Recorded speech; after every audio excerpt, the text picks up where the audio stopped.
Look, sir, it's David Collins, the guy who did voiceover work for Rogue One. Welcome, Mr. David Collins.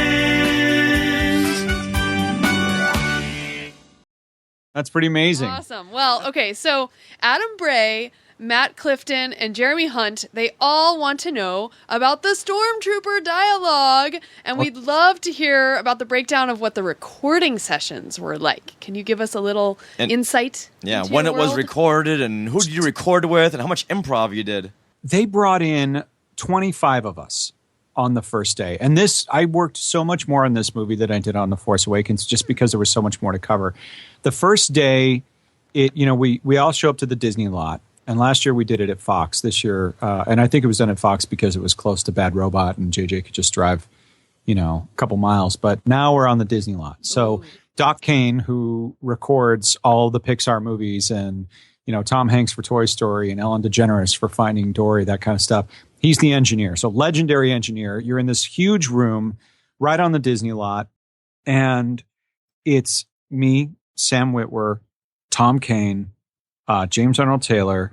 Who else? It looks like Michael Giacchino did additional voices as well. But a lot of that stuff gets recorded as you go. Like they'll into the booth. But he wasn't there that day. Oh, Dave Boat was there, who I used to work with, on Battlefront and Republic Commando and stuff like that. Just a lot of people go in, and you immediately start covering the big crowd stuff. But then we went back a second day, and there were 6 of us. And we just covered all the stormtroopers and rebels and a lot of dialogue and a lot of PA stuff. And that was really the day where it was like, oh my gosh, there's all this dialogue. And it's specifically, in terms of contributions, almost anything you heard that wasn't an English accent. And even then, Robin Atkin Downs and those guys, like Robin is doing the, when you see the Bodhi Rook hologram in Jedi, we're looking for this pilot. I think that's Robin. But a lot of Stormtrooper dialogue, the turret scene, all that stuff. And, like Sam is going, all right, let's see your scan docs. Like that stuff, PA announcements. So for me, and I know that Matthew Wood will put out an article saying all this stuff, but it's hard to know because you record so much. Right. And then multiple people record different parts. There's only a few parts that only I recorded or only Sam recorded or only Vanessa recorded. So, and Vanessa was recorded later. But so you never know what is going to be you until A, you see the movie, and then even then, B, you need Matt to tell you because it's usually processed and goes by so fast, and you're like, I think that was me, but I'm not really sure. Blah.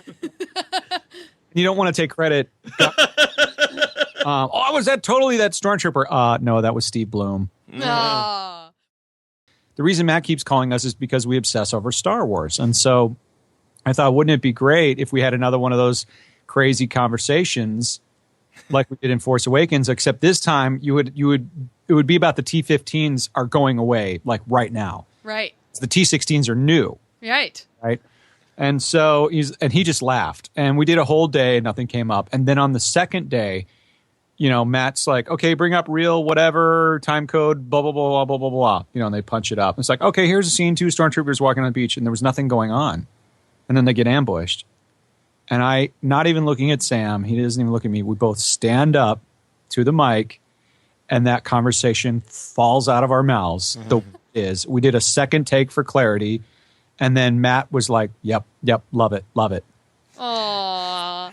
Is it right? But he loved it, and so he fought to make sure it stayed in, because everything goes through multiple rounds of approval. Garrett and Kathy and Story Group and whatever, and they all have to go, okay. And that made it in there, and it just makes me laugh every time I hear it.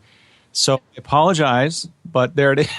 No, that's actually really great because after we saw Rogue One for the second time, we went home and we watched A New Hope, and there was that conversation when Ben's sneaking around. The tractor beam. Yeah, the stormtroopers are saying, did you see that new T-16? And then Ben does a little flick of his hand. What was that? Top gassing. Don't worry about it. I want to see two stormtroopers talking about top gassing, and I'm saying, you know what? What is top gassing? And you know what? Just keep talking about it, and people will think that you know what you're talking about. Exactly. So that was perfect. It was a nice moment of another link between the two films. So yeah, great job. Just kind of setting it up. Like it's like, well, I want a new iPhone 7. I've been carrying this 6 around, and I hear it's going to be obsolete. The second day when there were just 6 of us, of the rebels at the end running away from Vader down the hall. Oh. The rebel at the glass door is kind of like a composite of me and Sam, as far as I can tell. And I need Matt to confirm this. So in 6 months, if I might have to come back on and say, I apologize, it's not me, but I'm pretty sure Sam is yelling, pounding on the door, and you hear him go, hey, like that. And then I just scream, help us! And then I go, take it, like that. Wow. Screaming at the top of my lungs to the point where we had no voice by the end of the day. But getting to do those scenes. And you hear Sam scream, open fire, which is not in the script. We're just improvising, looking at it and just saying things. Obviously if people's lips are moving on screen, then we're matching that. Mm-hmm. And you see the guy right up at the window go, help us. And I definitely did a pass looping that. But yeah, that was another just chilling moment. Yeah, I was gonna say, what was it like seeing that scene for the first time? It's a little like torture. Well, here's it. Unlike on Force Awakens, they actually had first of all, we had a print that was in color and had a temp soundtrack in it, so we were able to hear the dialogue. The security wasn't nearly as nuts and crazy on it like it was TFA, so we had a version in color, and we could hear the temp music and hear the temp dialogue, and they would play it for us, and then we would loop it. Okay. So we kind of got to see it, but we saw it with the wire work, and we saw it with sparks going off and temp sound effects cut in here and there, and so it was really neat to see that. Really neat to see that. But we saw that. We saw Leia. We saw the whole thing. Now, on the recording day where you recorded that scene of all of you being slaughtered by Vader, did they say, okay, this is a big pivotal part of the movie. Do you want to become part of this? Kind of give you the option before spoiling the fact that Vader's being Vader. No, I mean, there's no real question of I mean, you're just kind of there to do the work. And if anything, Matt's the only person that's like, sorry to spoil this for you guys, but we need it. Some stuff that they kept. He never let us see Tarkin. Ever. Oh, really? Why is that? Well, I don't think they needed anything in those scenes, so he didn't. If he doesn't have to give it away, he won't spoil it for us because he's a big Star Wars fan and he knows we are too. But if he needs it, then he goes ahead and lets it at least play once so that we can watch it and react. As opposed to like, could you imagine playing halfway through? Okay, let's stop there. I just need to grab this first half, and we're all like, oh. He at least lets it run so we can all just like hoot and holler at it, and it's like. It literally is like, especially that first day when there's 25 of you. It's like Star Wars theater camp. It's really what it feels like. It feels like Star Wars theater camp. It's you're there all just making, not making fun of, making stuff up, including alien languages and trying to make something that sounds reminiscent of Star Wars but is new. There's a lot of stuff in Saw Gerrera's hideout that's like that. Where it's not really descriptive enough to really know what it is, but it has that similar feeling, and that's what they want. Right. It was really, really just really neat. And we're trying to honor, obviously all the hard work that happened on the shoot, and there's just thousands of people, and we come in and work on it for 2 days. Does it ever get to the point where everyone is just trying to overact each other until it just becomes this big comedy sketch? It gets a little competitive, but everyone's so nice and everyone's so excited that everyone kind of understands where it comes from. Like, you just so badly want to read the lines. Oh, here's a great story to your point, Richard. So the line, commence primary ignition. So they were very patient. They just needed their, and this is what they do. Terry Douglas, the ADR director, Matt hires a director, and Terry's been doing Disney movies for years, and she's got a huge, long resume. And so she usually says, okay, 3 of you up, and she just points out people. She's like, you and you and you, up to the mic. Each give me a version of this. When commence primary ignition came up, everyone stood up. I bet. And Terry was like, we don't have time for this guy. Come on. And everyone just started laughing. And Matt's like, no, just let him do it. Aww. And he let every person in the room try and go, commence primary ignition.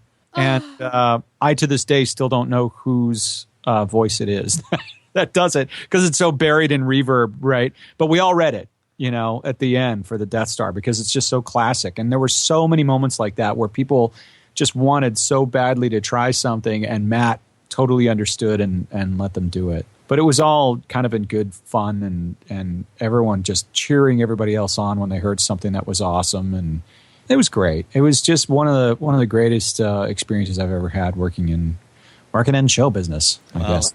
That's awesome. When they ask you to do a PA voice, do you ever slip in a paging David Collins Sandula? Paging David Collins Sandula. No, that one was actually scripted. That was something that came from Story Group. That was like, no, we're doing this. That wasn't something that anyone made up. Right, but did you ever try to get your own name in there somehow? Sometimes. I think at one point someone tried to get a Star Trek reference in there. and Matt was like, what was that?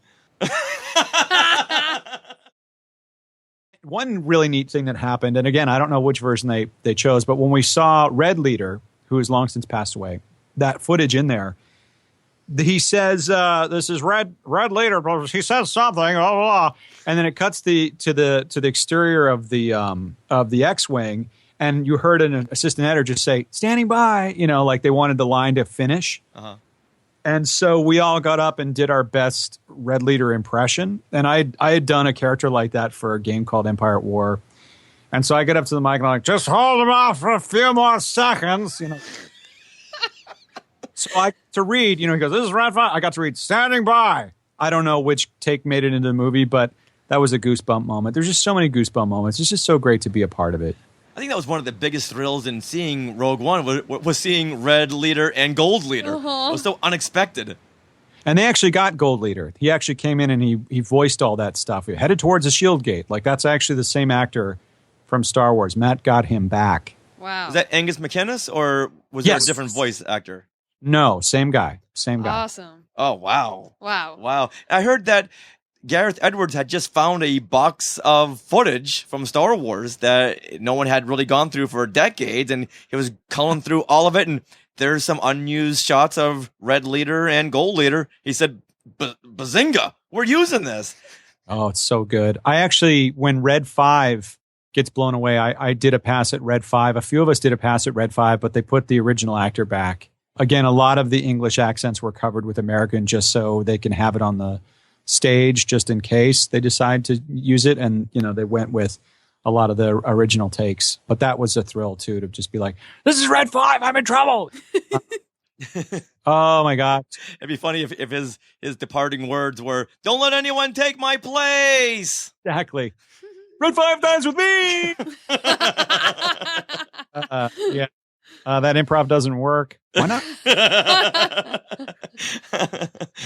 It's the alternate take, Rogue One. It almost doesn't matter if it doesn't end up in the movie. You're there on the Disney lot giving them options, and then the editors. And Matt's like, I know all you guys. I'm too close to it. I give it to the editors, and they just sprinkle in whatever they think sounds good.